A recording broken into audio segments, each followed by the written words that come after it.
Yeah, you might want to turn your mic off, mate.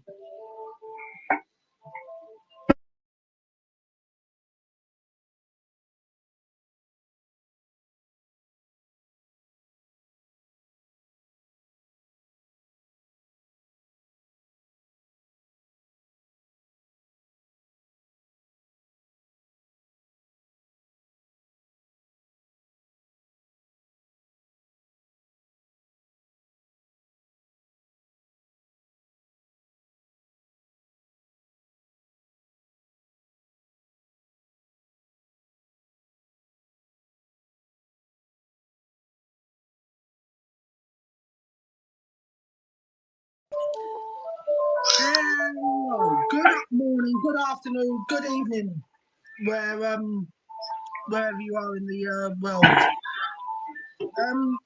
I've got obviously as a person with me, obviously working with me tonight. It's simple as. So before we go into it, how are you tonight, Cor? Rested, relaxed, looking forward to a new season. Wow, are you though? Or are you just saying that just to make it feel good for yourself? No, I actually mean it. We got a manager in that can coach and drill players properly. It shows that even though we lost to PSG on penalties, that this manager and his assistant manager actually show a bit of fire in their bellies on that touchline, screaming at the players and barking out orders. That's what you want in Yeah, a manager and his assistant manager telling the players what they want, what they should be doing. yeah, true, true. So, well, I don't know where we start really. Do you want to start with the starting lineups? What for tomorrow? Yeah, why Yeah, not? I mean, tomorrow it's going to be a bit of a ding dong battle in here. I'm going to say 2-1 Spurs, but for I'm talking about the the starting lineups, starting mate. lineup, it's going to be Vicario, three at the back. I want to see that again with Danso, Van de Ven, and Romero. Obviously, I want to see Porro and Spence as the wing backs. Obviously, in the midfield, we really want to see Polinia and Benson Cool. Mm. Obviously, whoever the third is going to be is a toss up between Saar or Basuma, even though most of us fans have given up on Basuma already. With Kudos working in tandem with the forward player. So I really think the Kudos and Richie link up that we saw on Tuesday was absolutely phenomenal. So those two need to be playing again tomorrow. Yeah, but then who's your striker going to be though? Richie with Kudos. Oh, You oh say, oh, God. you say that, but the way Richie played on Tuesday evening shows that there's a player in there that can actually get something done. He has a lot more strength than Richie. Not Richie, sorry. Solanke gets pushed off the ball way too easily for a guy at 6'3", or however tall he is, over 6 foot. Richie has a bit about him. He has a bit of a nasty streak, a bit shithousery. That's what I want to see in my forward. I want to see the forward in the faces of the defence, holding up the ball, laying off the ball, passing the ball, running at players, not the way Solanke plays. I saw him live for once last season at the Southampton game. Southampton already relegated at this point, and he was pushed off of the ball by a guy at 5'6", 5'5", something like that in defence. When you're over 6 foot, mate, you should not be bullied off the ball by someone nearly a foot shorter than you. Well, cool. So I'm gonna say, well, it's gonna the key goalkeeping situation. It's not really in any doubt, is it? Really, like I think we can all agree on saying that Vicario's going to start. Um, but I think it'll be Porro on the right hand side. I also think that it could even be Mickey and oh, uh, Oh God, what's his name now? It's gone out of my head. Ah, Kuti or Danso? Christian. With Spence on that left hand side. That midfield. Polino, obviously. Well, there's no doubt about that. Oh God. Well, either way, it's Polina and Bentancur. They're the first two midfielders on that first team sheet every game, regardless. Because that's who we've got, See, who is actually any quality. I actually think Sarr might start. Depends on the formation you're going with. Are you going 4-2-3-1 or are you going 5-3-2? Nah, well, obviously I'm not going with a 5, am I? If I've only said two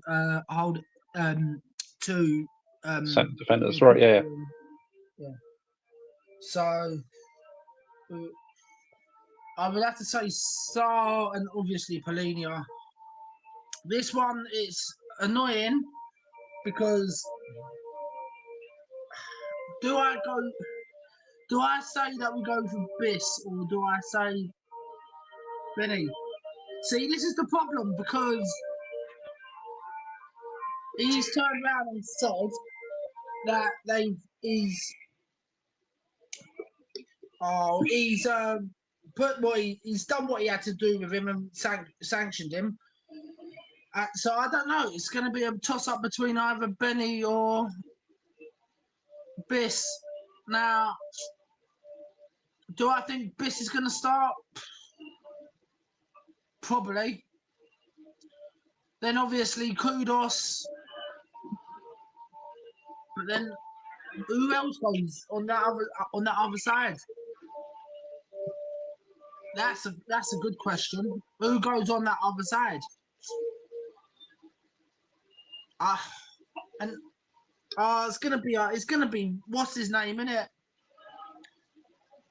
It's gonna be Odobert if he's even fit even. Well, if he's fit, he plays. But then you've also could say Johnson could play on the left, Kudos on the right. But then who are you going to put in attacking midfield? Because we haven't really got an attacking midfield sort of cam or any kind of. I'm not thinking of it like that. I'm thinking of it with Polina, with Sarr and Benny. Mm-hmm. And then Kudos obviously on the right hand side. There's no doubt about that. But who's going to be on that left hand side? Oh, do you know what? I might have to just say Odobert, just because I can't. We haven't got no one on that left hand side, and that until we know what's happening with Savinio, we're short in numbers there. So I'd have to say Odobert, and then even though everyone knows that I've said I don't like this player, but I don't like either of our two strikers, but I'm going to go and say Solanke. Done one good season, Solanke. Well, I would say something a lot more different than that, but yeah, okay, that's the nicest way of putting it. So, yeah, that's what I think is how we're gonna play with that personally. I mean, look, it's only a prediction. Could be totally wrong. Yeah, we could both be totally wrong. We could end up playing 11 reserve team kids. Who knows? Well, I mean, what for a game against Burnley? Yeah, why not? Chuck on the youth team. Chuck on the under 21s. Oh wait, half of them are out on loan. Just chuck in the whole of the under 19s then. There you go. Yeah, well, see what happens tomorrow. But I feel like my prediction and lineup might be the go-to, considering how well it worked on Tuesday against PSG. I was really impressed with it on Tuesday. I would like to see more of the 3-5-2. I would like to see more of that, definitely. So give me more of the same. We could go more attacking in our away games, I guess, with the 4-2-3-1. But at home, I really want to see us be more solid at home and nick a 1 or 2-0 at home each game. I want to see us just grind out results because obviously with the managers of past didn't know how to grind out a result. That's why we ended up losing 22 games last year. I'm sick and tired of hearing about this. I'm not going to say his name anymore because it'd be like Joe Hendry, mate. We keep saying his name and he might appear. You know, it's like saying Beetlejuice 3 times in the mirror, mate. Ange might pop out somewhere. Ugh, said the name. But yeah, just say his name and he will appear somewhere. Say his name and he appears. I believe in Ange. No, I never believed in that guy. For 2 seasons, all I did was call that guy out. 2 years, and the amount of abuse I got off of people. I was right, wasn't I? Take away the cup win, and what have you got? Nothing. You take a manager from Scotland whose league is rated 43rd in the world football league, not national team, because I think the national team is a lot higher in that chart. You know, so you're taking a manager that's only won in Tin Pot League, saying I always win in my second season and got lucky to win a trophy. And I will use the word lucky to win because Man United and Tottenham were just both as bad as each other, but were the 2 strongest rated teams in Europa Cup last year to win it. And then you must add to the caveat of none of the Champions League teams trickled down last year, did they? So we didn't see any of the 3rd place teams get knocked down because it was a league table and not individual group staging, which is probably the best format of the European League on all of the divisions. So, you know, Europa didn't have them going down to the conference and, you know, so it keeps it more pure. Yeah, that's true. But where do you think a lot of us are going to finish this year? Because this is where the big debate's starting to come around. I'm hearing all different types of predictions going on here. I think obviously the 3 that have come up, apart from not the 3 that have come up, I'd say Sunderland survive. No, personally. So I think Sunderland and Leeds will stay up. Bournemouth are going down. I see Leeds staying up as well. I see Leeds and Burnley staying up. I think actually thinking about it, considering things that have gone on with obviously at Bournemouth and at Brentford, it's been a huge knock-on effect for both those teams. You think Brentford have lost their coaching staff, their manager that's kept them in this league and kept them relevant. They're losing players. Bournemouth have been gutted of their defence and some of their attacking as well as their goalkeeper. So yeah, they've been rinsed. So if Bournemouth stay up, I'll be very surprised. Brentford, I think, are going to be in and around the relegation zone because obviously they haven't got Thomas Frank. Sunderland have strengthened really well. Burnley have gone out and got good pros in on their books. They'll probably keep them up. And Leeds are going out doing spots of business, whereas I don't really think Brentford have gone out and really signed anyone of note yet, considering the fact they've lost Mbeumo. They could be losing Wissa. They've lost the goalkeeper, haven't they, Brentford? He's gone. But they brought in the guy from Liverpool that was playing second fiddle to Edison. Alisson. Oh, Alisson, that's it. I always get those 2 mixed up because they're both Brazilian. They're both amazing. So, you know, that's easily Brazil's 1 and 2 right there for goalkeepers. And it's like what an understudy to be at Liverpool, you know, learning your way there with Mr. Kelly. So now he's going to go off and be a first choice goalkeeper and prove his worth, obviously at Brentford. But like, I just see it being a struggle for Brentford and Bournemouth this year because one team has lost pretty much all of its coaching staff, its scouts, its medical team, and its coach, as well as so far 2 very good players. A third on its way out. No, it'll be a 4th on the way out because obviously they've lost the midfielder to Arsenal. I can't remember his name now. And with Bournemouth, they've lost. Was it what's his name? Oh, we'll think about it. He's a Norwegian. We know that much. Yeah, I know who you're talking about. I can't remember. But I'm getting back to my train of thought though. Bournemouth have lost pretty much everyone, haven't they? They've lost three of their back four. Yeah. They've lost one of their key attackers, and they've lost their goalkeeper. So Yeah. Bournemouth, it's going to be a struggle for him, though they've probably got over 200 million in the kitty to play it with. Doesn't mean they're going to be able to get in decent players because they're going to look at that and go, oh, great, that team's been gutted. Who am I playing with?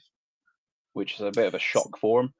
Like I said, Sunderland have done good business. Leeds are doing good business, and also Burnley, they brought in a couple of seasoned pros, so that one of the two or maybe three of those three stay up, and one of the long-standing teams of the Premier League might find themselves in there. I'm really hoping Forest go down, to be honest with you, after the dicking around they gave us. I'd like to see them get relegated just for being dicks. Well, my bottom three, I just don't think Leeds are staying up. I can't see it. What, was Dominic Calvert-Lewin going there? Oh, what is that? What you're putting your prediction on? Yeah. Okay. Right. Well, that's shocking if you're doing that. No, I'm being sarcastic, but Leeds have actually gone out and got a few good players in on the books. So, now I think it's going to be. Do you know what I think 20th is going to be? I don't think Leeds will finish bottom. Honestly, I can't see that happening, but I can see them being in the bottom three. So Sunderland ain't going down. I think it's going to be the other two promoted teams in Burnley and Sunderland, Burnley, Sunderland, and Leeds all came up. Yeah, so it'll be Burnley and Leeds going down. Now, who do I put there in the 18th spot? It's between Bournemouth and Brentford. I'm going to say Nottingham Forest. Oh, yeah, we'd all like to see Nottingham Forest go down for the dicking around they gave us, mate, to be honest with you. So, I'm going to say Nottingham Forest for that reason alone. 17th will be probably Sunderland. I can't see them being any higher than that. But they'll finish there and win a cup next year as well. Because don't forget, 17th wins you a cup nowadays, don't it? So don't say that. Sunderland's gonna probably do that. Be 17th. Now, Wolves 16th, 15th. I'd probably say Everton. Not bad shot. I'm not going to predict anywhere where anyone finishes until the transfer market's done. Every team's got their players in, and at least 8 to 10 games of the Premier League have been played. Then I can kind of take a guesstimate on who's performing, who's underperforming, and go from there. It's silly to say who's going up, who's staying down, who's going to win it, who's going to be in the top 4, who's going to be in the top 8, and all that business because nothing's really happened yet. See, with most of the other teams, right, all the way from probably 11th, right, will be from 14th down to there. It will just be in whichever order it's going to be because it will just be the normal scenario to people, and even up until the top 6, really, I think. So, realistically, with Eze and Savinho, is where this would depend on for me. With Savinho and Eze, if they both come in, I would say we finish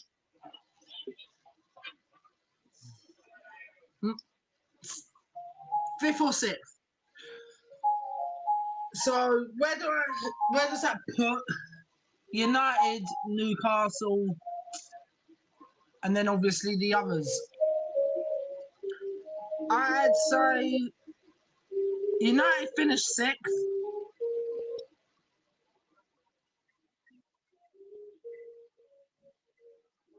Newcastle, that means finish above us in fourth.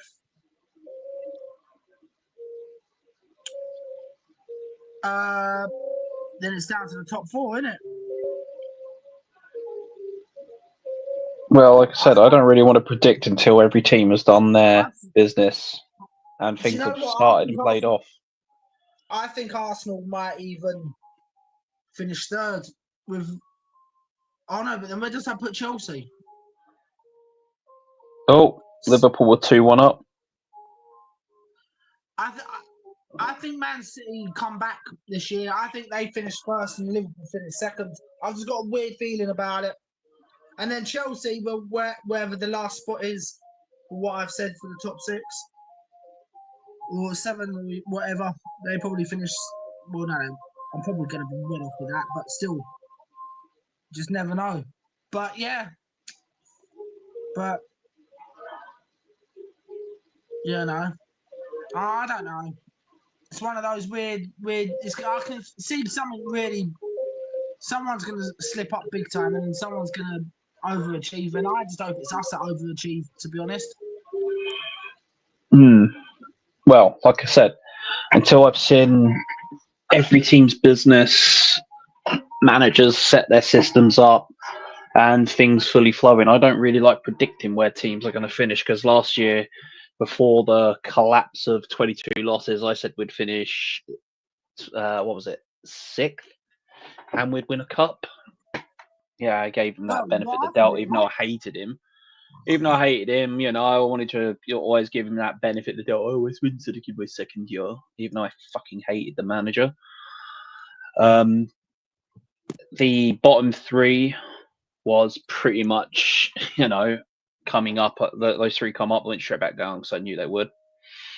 But yeah, last year was just an absolute shit show for the league for us.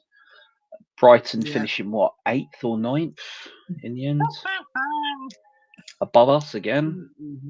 I mean, it's not hard when you're playing 2 on the line and 9 forward, is it? Well, no. So yeah, I mean, I don't really want to predict anything this year just yet because I want to see what our business is going to be, because we definitely need a left wing, an attacking midfielder like Eze, like Savinho. Definitely would like to see another centre back, and then obviously clear out one of the 700 centre backs we still seem to have here at this club.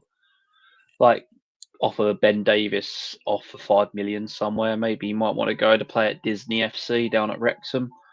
You know, you never know. You can only live in hope, right? And then obviously I want to see.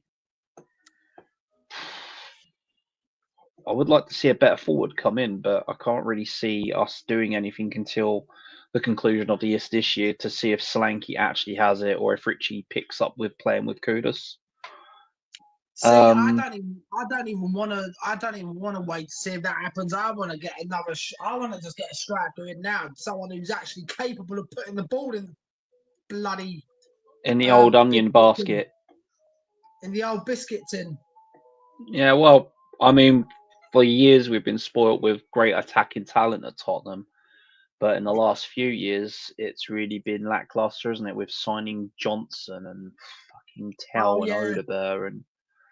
Yeah, well, that's we've gone from the likes of like having Ginola, Bale, fucking Lennon, Jesus, even Avril Tibet is still better than some of these players. Tibet, you know, still better than what we have in midfield.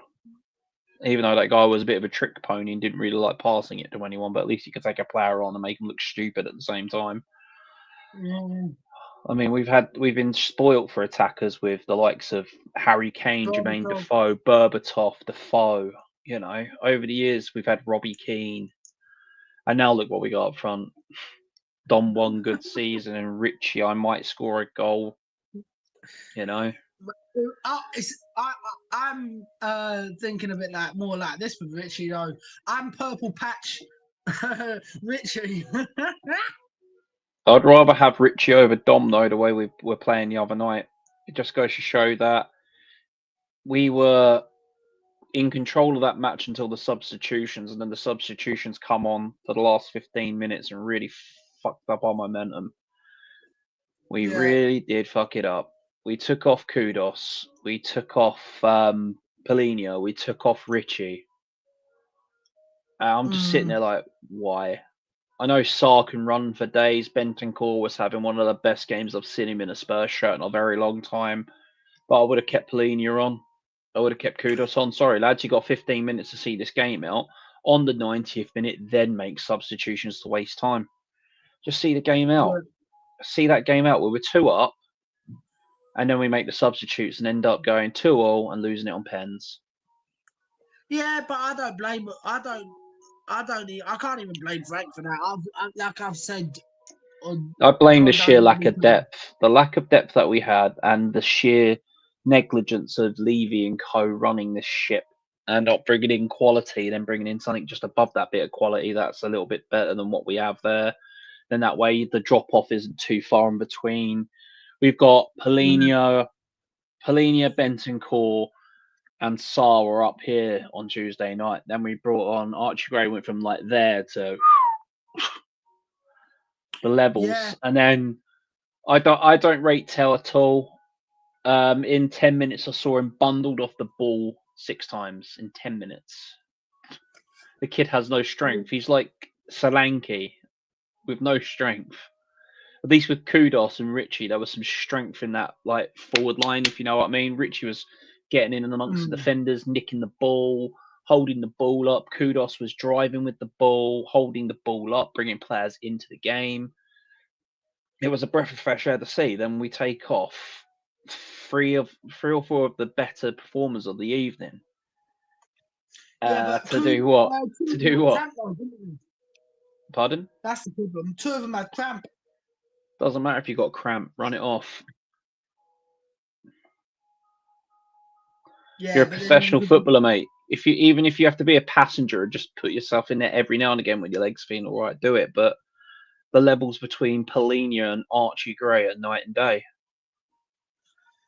The levels of Tell and Solanke compared to what Richards and Kudos are doing that night and day.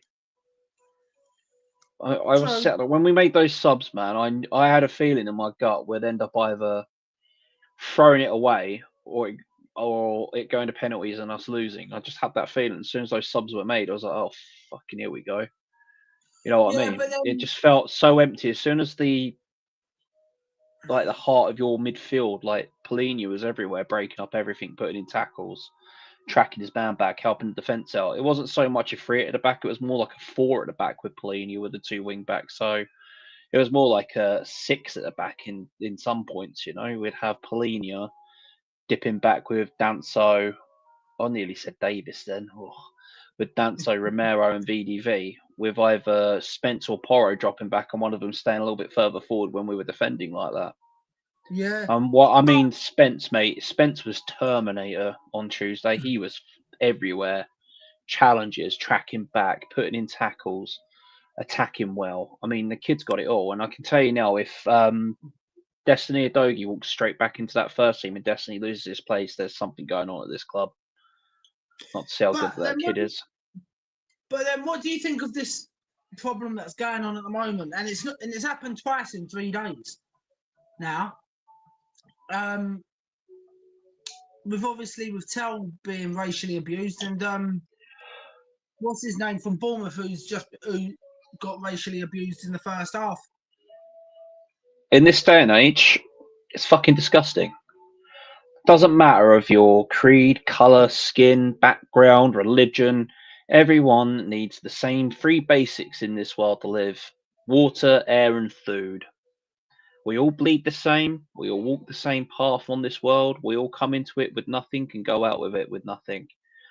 Regardless of where you come from, what you believe in, or whatever, we're all human at the end of the day. And to people be still like this, I call them knuckle dragging Neanderthals if you're a racist. It shows the lowest common denominator of IQ that you have if you're a racist as well. I have no time for racist people. I've cut so many people that I thought were friends, and you see stuff posted online, like all over Facebook, and instantly I take them off because, you know, of my background. I'm French Palestinian myself, so born in this country. I'm proud of my heritage. I'm proud of all my backgrounds because my dad's side's from Ireland. My mum's side, obviously, my granddad's from Palestine. His mum was French. So I've got a good experience in my life. I've not been racially abused like these players get, or you see what other people have to deal with on a daily basis. But when I see it, I stick up for the people that are getting attacked. And I'm going to say this, it's fucking disgusting what that poor kid has to go through. Right, I don't rate him as a player, but you don't attack a kid like that. He's 19 going on 20. What's he going to think of people, What's he going to think of the fans if the fans think that of him? He's not going to want to perform. You're going to knock the kid's confidence. You're going to get it. You're going to want him wanting to move. All right. Like I said, don't rate him, but you don't do that to someone. Van der Ven missed a penalty, yes, as well. He missed one. But he also scored on the night, so it's 50-50 for him. But like I said, Tell was bundled off the ball throughout the match before the penalties. At least he had the balls to stand up and take a penalty because there's 11 blokes in that team that could take a penalty, if you ask me. And none of the more senior players wanted to step up and take that risk, did they? It took a 19-year-old with the weight of Tottenham on his shoulders to take a penalty. Yeah, like it's even happened today as well, like with Semedo or whatever his name is. Semenyo, yeah, it's happened to Semenyo as well in that first half. He was, I don't know what was said, but he went up to the ref and said, "I've just been racially abused." Like I said, people that are racists are knuckle-dragging Neanderthals and have the lowest common denominator of IQ. It's easy to do that to a person and say, yeah, this, that, and the other, but it's just disgusting. If you're gonna criticize it, criticize the run up for the penalty and the way he struck it. Not for where the kid comes from, not for the color of his skin, not for his religion or anything like that. Blame the run up and the contact he made with the ball. Because as soon as he kicked that ball, I felt it going wide because you could see he was trying to place it, but he'd already placed it way past the bar. You already had the keeper on the arse. All you had to do was roll it in the net on that run up. The keeper had already dived before he kicked it. So that's all we have to do is roll it in the net. But yeah, I mean, but let's not just pick apart of the players taking the penalties. What about a fucking goalkeeper that dived the same way every penalty? Every penalty. I'm gonna go I'm gonna go left. I'm gonna go.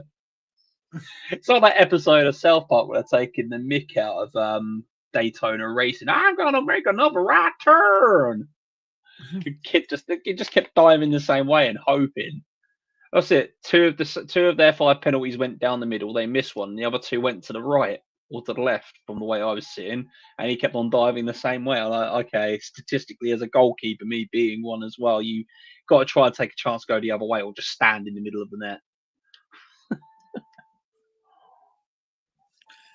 Oh, it makes me laugh though, because these keepers are just much of a wet wipe as these some of these fans. Well, let's not get started on some of the fans. The racist fans. There's no place for it in the modern world. There really is no place for racism anywhere. Anywhere you look, there is no reason for it. No, and it's 2025 as well, and we're still talking about all this bullshit at this time of in this century. Like, come on, guys. Like I said, racists are the lowest form of IQ, or the lowest denominator in IQ. They're knuckle-dragging Neanderthals that can only use the word "ugh." It's not even a word; it's a noise, isn't it? Me caveman, me ugh. It's not even funny though. Do you know what I mean? Like I said, I can't stand racists. Yeah, but then, can't stand it. Yeah, but there's only one thing that's worse than fucking racists. Go on, then. Well, I'm not going to say it, but if you know, you know. Well, I don't know. I'll tell you after. Yeah. But if you know, you know, kind of thing. But I must not know then. I must be a bit stupid. Yeah, you must be. It's either that or it's just 9:45 of the night. I've been up since 5 a.m. and I'm Yeah, it's starting to probably that slowly then. feel sleepy. Yeah, that's probably what it is then. So, on to the next one. Here we go. How should we line up? Well, I've already covered that in the players I've picked. So 3-5-2. You want to go 3-5-2? I Well, want to see more of PSG. That was really good football. yeah, The no, 4-2. don't get me wrong. Let's not get it twisted. The 4-2-3-1 throughout the preseason and other games just really didn't work. It didn't work versus Bayern.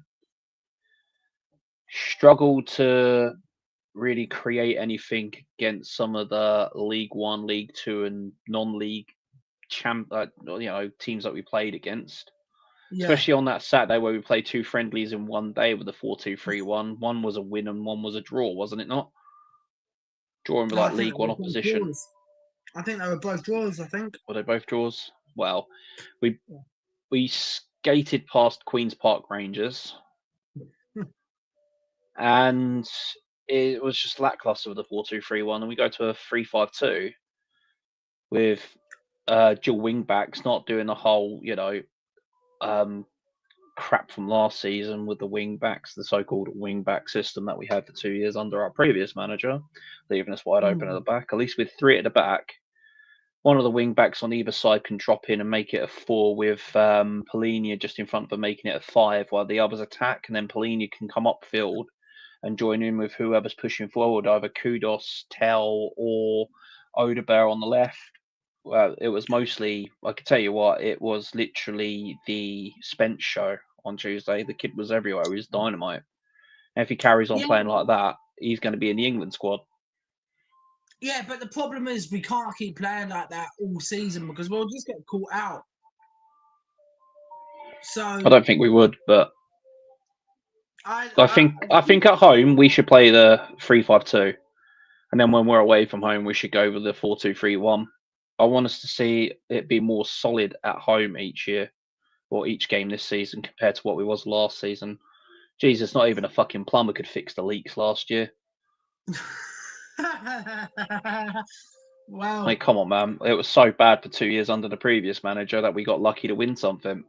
Right, I'm happy we won it, but subjectively, you take away that cup win, what did we have? A team nearly getting relegated, a team that didn't win in 10, and all it took Leicester to do was win 6 matches in a row, and we were in the relegation zone.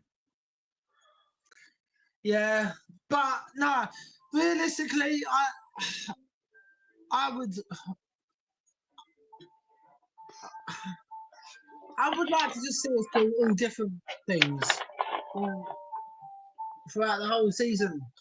Just realistically, let's just do whatever it is we have to do just to win games. At the end of the day, right? Like I've said all the way through pre-season, I'm giving Frank this whole year with a free pass.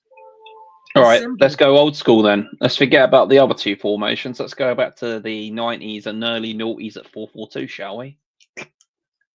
Yeah, let's do that if we have to. Let's go 4-4-2. Let's be basic. Let's go back to the day. Hey, but basic always works somewhere along the line, though. I guess basic does work in some places, but for 2 years I didn't see it before we got a new manager in. So even the basics of coaching alluded to the other manager. So didn't want to coach defense, and look what happened. No wonder why we fucking got beat every single game. But I will say this though, we did look tighter up. We looked a real lot of a good defensive team through pre-season, and that's something you want to see as a basic. I just want to see the basics of football. Your defenders defending, your midfielders dropping into defence or going upfield, and your attackers holding the halfway line up to the goal. Like, it's so simple football. It's very black and white. Yeah. So easy to understand the game of football if you're coaching right and doing the right things. The teams and the players get it. Once you start instilling the way Frank wants, and they start understanding him, we're going to be a very, very tough opposition in the league to beat. I really do feel that this year with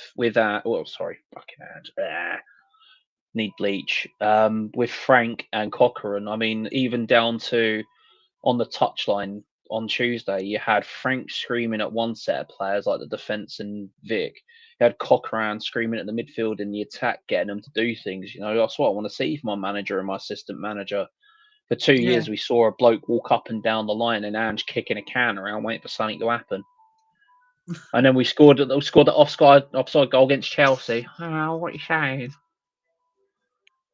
Mate. Oh, what about that Liverpool goal as well? No, let's not get started on that one. But no, sorry, I didn't rate the man. I didn't rate Ange from day one. You know where I was with him. I wanted Julian Nagelsmann and his coaching staff, not Ange Poster fraud clue coming down from shitty Celtic. Sorry, I don't rate the Scottish League whatsoever. I mean, like people say, if you put Celtic and Rangers into the Premier League, they'd finish mid-table or challenge for titles. Yeah, that's true. Rangers, if you're looking at the level of football they're playing, a championship at best. Same with Celtic. Yeah, that's true. But yeah, I just don't. I don't think we need to worry about anything else really on that, because I think you've knocked the nail on the head there. So, unless there's anything you want to add to that. No, not really. I mean, what is there to talk until the season starts, until transfers come in? There isn't really much we can go. We can recycle the same arguments like we have been for months on end since we've won the trophy. And quite frankly, it's been a bit of a boring thing to recycle every single time. What players are we going in for? Levy out, blah, blah, blah. The same mantra, banging the drum and talk about the same things just to get people to watch you. We're different on this channel. This is why we're different on this channel. We don't just recycle the same old crap over and over and over again. Like, So, there you go. Right, so we've got 2 more now, and then we'll end it off.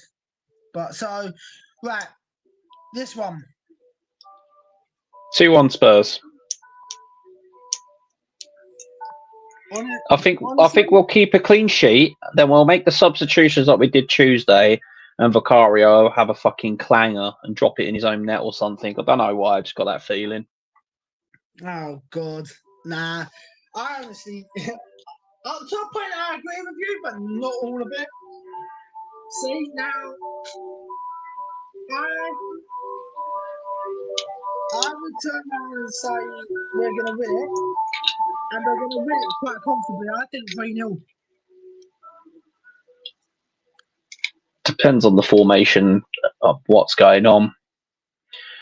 I reckon if we play the 3-5-2, it's going to be a 2-1 win. If we go 4-2-3-1, it could be a 3-1 or a 3-0. But I really want to see us shut up shop at, the drop of a hat. I want to see us winning and battling for the ball. I want to see us breaking down plays before it even gets near Vicario. Some things I have not seen in 2 years is defenders defend. I'm not seeing my midfielders be in the right positions. So Frank is a meticulous thinker. He knows where he wants his players to be and what he wants them to do. Yeah, but we know our defenders are going to defend, though. That's the good thing about it. Well, yeah, I mean, like there was this running thing on with other people. Like, I want to see VDV in a proper defensive setup, not just set up on the line running back. And throughout pre-season, he's actually been pretty decent as an actual centre back, which we all knew he would be. Right, he's rapid. He can put in a tackle. He's shit in the air. Romero, he's pretty quick. He's got a very good pass on him. Breaks down play, and he can header when he wants to. Yeah.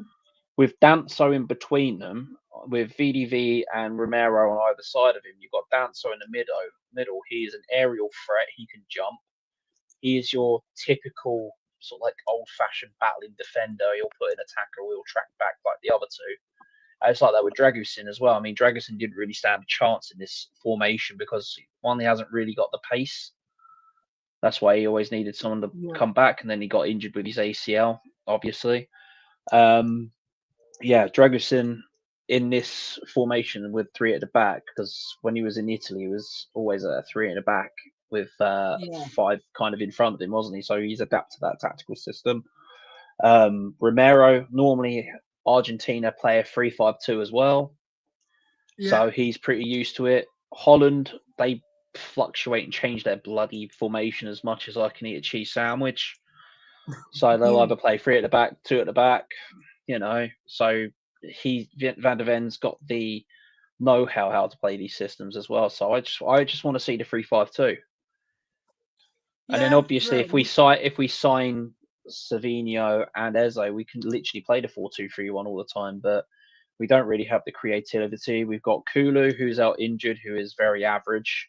Madison, if you're lucky to see him in a season, Madison, you know, you get Madison for 10 games and he's out for the rest of the year. I mean, we only just got him back from injury, played him 9 minutes, and he's crocked his ACL. So if it gets to January, I'd be selling Kulu.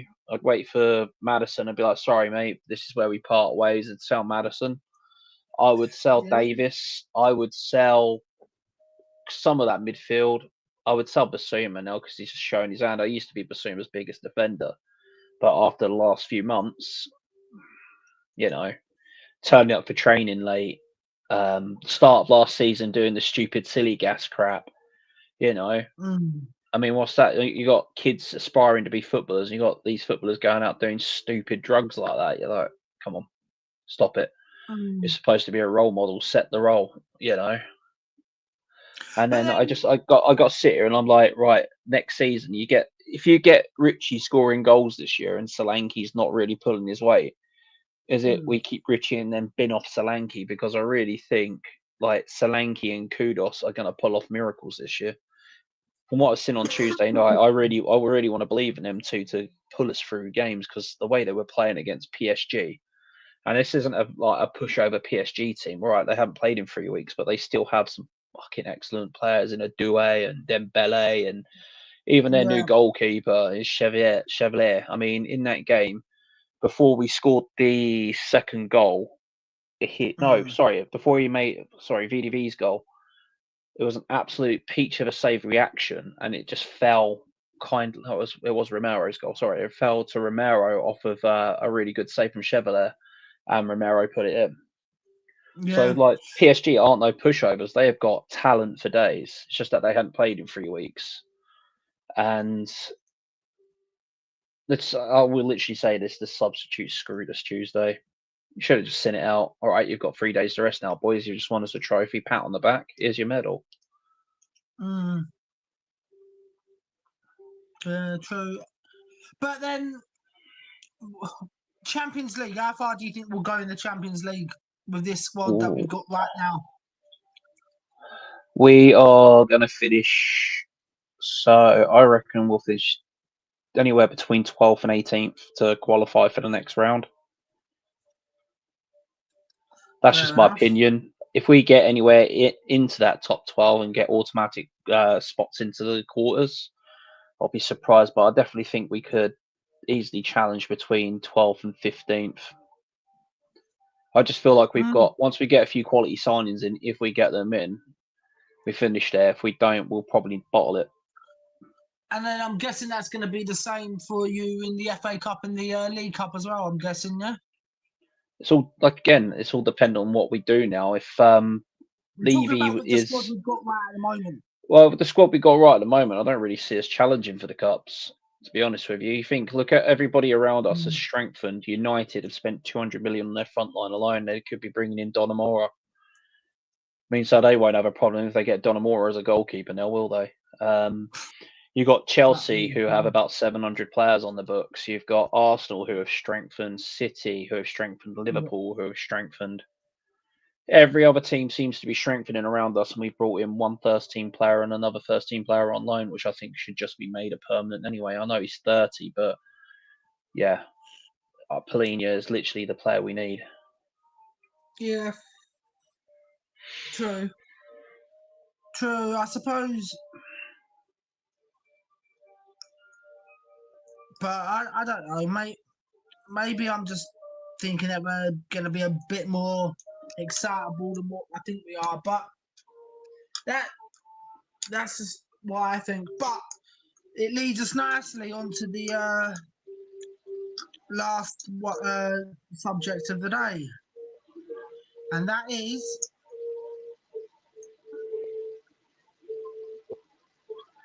Do we sign Slovenia and Eze? I want to say yes to both. If Levy is serious about this, don't just stop there with those two. Get these two in. They'll start. Other players will start looking at us like Tottenham actually doing something here. Maybe we can go and get in another centre midfielder, another defender. Because we're going to play this three at the back. We're going to need at least 6 capable centre backs. We're I going to don't want to need. be. I don't think another centre back's a priority at the moment. I think we need to get rid of that striker. We do Get need rid of another both of them. striker.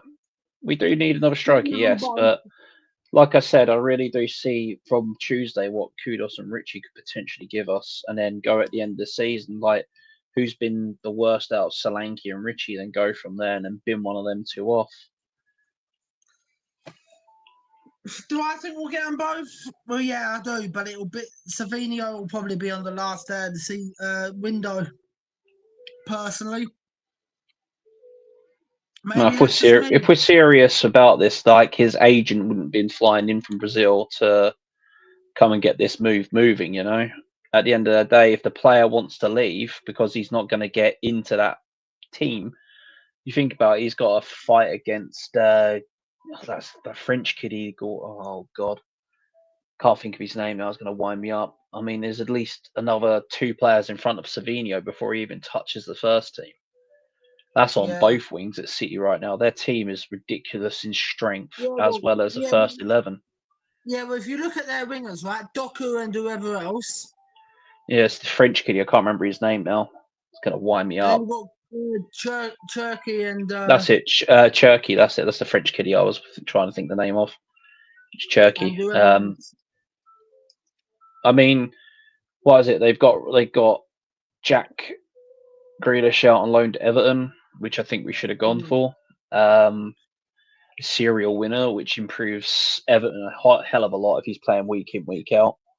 Yeah. Obviously, they've got their new stadium to play for now, haven't they? So they want to try and make their first season in their new home something memorable. So they're going to try and bring in all these like excellent players that they can that meet their level.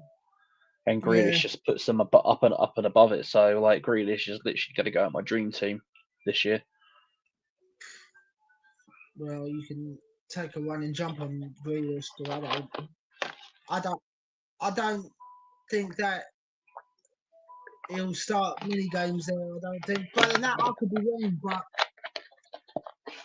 he would start a lot more in our midfield than he would in theirs, personally. But no, you know, they don't go out and make an intent or a statement like that in Grealish and only stick him on the bench. He's already far superior to most of their midfield that they've already got. True. And also, like I said, he's a serial winner, so you're not going to have a serial winner come in on loan and sit on the bench. Yeah, true.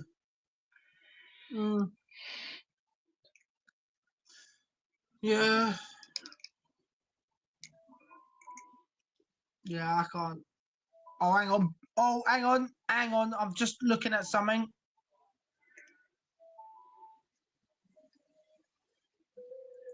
Right, okay. Here's some breaking news that has just come through. Yeah, I'm reading it as well, but I'd say leave that just in case it's wrong. Just in case it's wrong. I think we need to put this out, personally. No. I would say leave it just in case it's wrong. You think so? Yeah, it could be wrong information. It could just be smoke and mirrors, cloak and dagger. Yeah, hang on. Yeah. Yeah, someone's saying something else now. That's why I don't really go on these things that pop up every now and then. I'd rather wait until the full details come out and the guy's holding a shirt in his hands. Well, I don't know, but we'll wait and see, won't we? Well, if Levy's going to dick around on this, he's lost the trust of the fan base straight away, and then the protests on Saturday will kick off if we don't get stuff like this done sooner. I mean, I am very 50-50 on this protest on the first day of the game, first game of the season, which I think, leaves a bad taste in my mouth. It's like going in with an apple cart trying to sell apples with no apples in, Turn up to a protest just to protest. So the manager's first game at home of the season when he's not even done a competitive Premier League game with our team yet. And you're going to go and protest just because of Levy. If you're going to do it, wait until at least the Bournemouth game, because that'll be a day or two before the transfer window closes. And then if it really doesn't get anything done between now and the end of the window, that is when you go, right, next home match, that is when you protest. I mean, I've got nothing wrong with the people. I've been to 2 out of the 3 protests last year. I was really ill for the third one. I was sick as a fucking dog on the third one. I had the money to go and I was just sick. I just couldn't make it. I couldn't get out of bed. Yeah.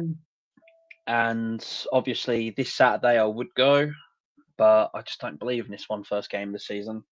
I would have protested if nothing major comes in and Frank doesn't really get the players he needs. That's when I would protest, not your first game of the season against a newly promoted club.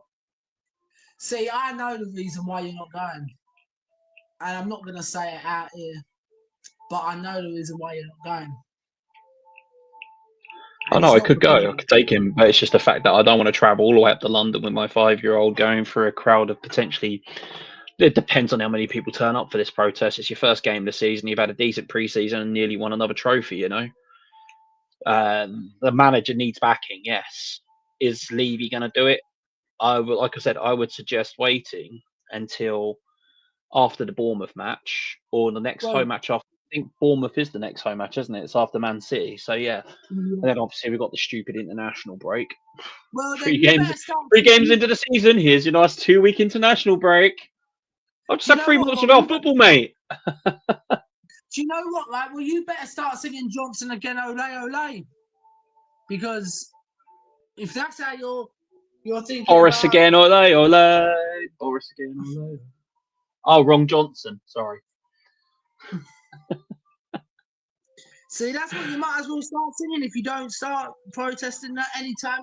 Doesn't matter whether it's the first game of the season, the last game of the season, or the flaming Tom. Don't rate Johnson. I don't rate in, stat pat, push it in the net, tap it in the net. I can't take a guy that can't take on a player. He's supposed to be a winger. Well a converted winger. You better have these protests. Oh, hang on. Oh.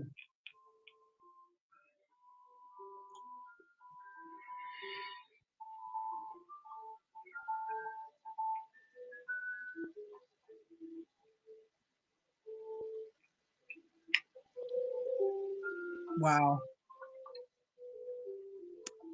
Wow. I don't know if you've just seen that.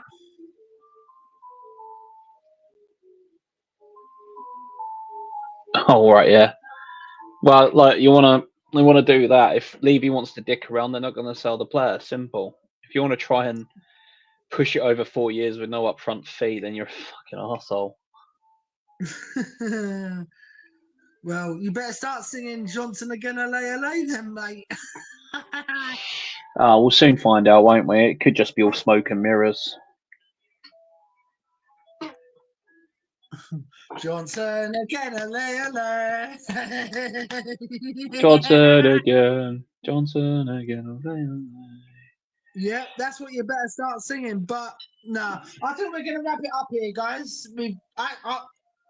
He thought it was only going to be a 20-minute show. It's actually turned into a longer one than that, yeah, Muppet. But no, look, guys, I think we're going to wrap it up here. If anything else does happen and I'm awake, then I will get it out for you if I hear anything. If not, then I will probably do something on Sunday. But yeah, unless there's anything you need to add or anything. No, keep it humble, keep it clean, keep it Spurs. And no room for racism in football either. Definitely no room for that. Disgusting behaviour by these so-called fans. If you're a so-called fan and you've done that to our player, leave. Don't be a Tottenham fan. We don't need you here. Do you know who I think it might be though? Right? I can't say for sure, but I bet it's some angisexuals who's done that, mate. You can't start saying things like that. It's a fan at the end of the day, and he's been a prick. And if he's a season ticket holder, take off the season ticket and ban him for life. Simple. That's all you got to do. That's what I think it is. Find all the fans that have been like this, name, shame, and ban. Simple. Yeah. Name, shame, and ban. I just think he might have been an Ange lover, mate. I personally think, but I don't think it is an Ange lover or anything like that. At the end of the day, it's a fan that has done this. He's been very insensitive, rude, and towards a fellow human being that is wearing your club's colours at the end of the day. You don't be racist. There's no room for it. It's disgusting, deplorable behaviour. And it just, like I said earlier on, it shows the IQ level, the common denominator of the lowest IQ. Yeah. It's like swearing at the end of every sentence they say is a lack of intelligence, but I think being a racist just shows the lack of thought in your mind. It's just disgusting behaviour. So I don't agree with it. I will never agree. I will never agree with racists. They can all literally fucking jump off a cliff for all I care. Don't like racists. I think they're disgusting people. So do us all a favour. If you think like that and you're a Tottenham fan, maybe you should question your life goals as well. If you're going to be like that towards a young kid trying to, pave his way at football. All right, I don't rate the kid, but he doesn't deserve that kind of abuse from anybody. Not a single soul should be doing that. No. It's like what happened with England when the three boys missed their penalties and all the fans were being disgusting deplorables. Oh, I can't understand it at the end of the day. People doing that, vile, disgusting people. Yeah. Got no room for it. There's no room for this shit anymore. No, I agree with you there. Right, anyway, guys, we'll end it off there. We've been actually an hour. I'm bloody surprised we even done an hour, to be honest, mate. But hey, right. Anyway, guys, till the next one. Everyone look after yourselves. Remember, do not be racist to any of our players, and just keep it safe, keep it clean, and we will catch you guys in the next one. Till then, peace. Peace out, Holmes.